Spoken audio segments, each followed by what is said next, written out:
আজকে এই ভিডিওতে অন্নপূর্ণা ভান্ডার নিয়ে খুব বড় একটি আপডেট দিতে চলেছি। কারণ অবশেষে জানা গেছে যে অন্নপূর্ণা ভান্ডারের ফর্ম ফিল আপ অনলাইনে হবে। অর্থাৎ আগের মতো ক্যাম্পে গিয়ে অফলাইনে জমা দেওয়ার বদলে এবার আবেদন করার প্রক্রিয়াটি পুরো অনলাইনের মাধ্যমেই করা হতে পারে। তবে এখন পর্যন্ত ফাইনাল আবেদন ফর্ম প্রকাশ করা হয়নি এবং কোনো অফিসিয়াল ওয়েবসাইটেও ফর্ম লাইভ করা হয়নি। তাই অনেকেই এখন কনফিউজ হয়ে যাচ্ছেন যে কোথায় গিয়ে আবেদন করবেন, কবে থেকে ফর্ম ফিল আপ শুরু হবে, আর কোন ওয়েবসাইটে আবেদন করতে হবে।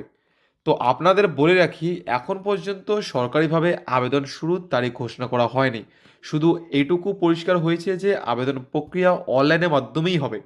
এখন সবচেয়ে বড় গুরুত্বপূর্ণ বিষয় হলো সোশ্যাল মিডিয়াতে অনেক ভুয়ো খবর ছড়ানো হচ্ছে।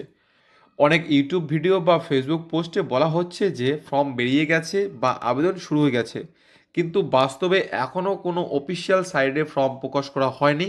তাই আপনারা কেউ ভুল ওয়েবসাইটে গিয়ে নিজের আধার কার্ড নাম্বার, ব্যাংক ডিটেলস বা ওটিপি শেয়ার করবেন না, কারণ এই সময়ে অনেক প্রতারণা হতে পারে। তবে যেহেতু অনলাইনে আবেদন হবে বলে জানানো হয়েছে, তাই আপনারা আগের থেকে কিছু গুরুত্বপূর্ণ ডকুমেন্ট রেডি করে রাখতে পারেন, যেমন Aadhaar card, bank passbook, mobile number এবং পাসপোর্ট সাইজ ফটো।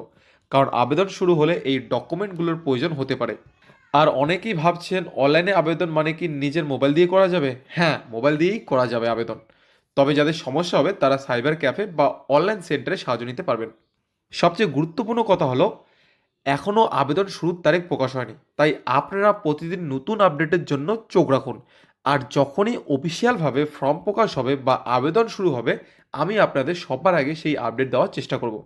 তো এই ছিল অন্নপূর্ণা ভান্ডার নিয়ে আজকে বড় আপডেট। ভিডিওটি যদি আপনাদের একটু হলেও সাহায্য করে তাহলে অবশ্যই ভিডিওতে একটা লাইক করবেন, চ্যানেলটি সাবস্ক্রাইব করবেন এবং তথ্যটি অন্যদের সঙ্গে শেয়ার করবেন যাতে সবাই সঠিক আপডেট জানতে পারে।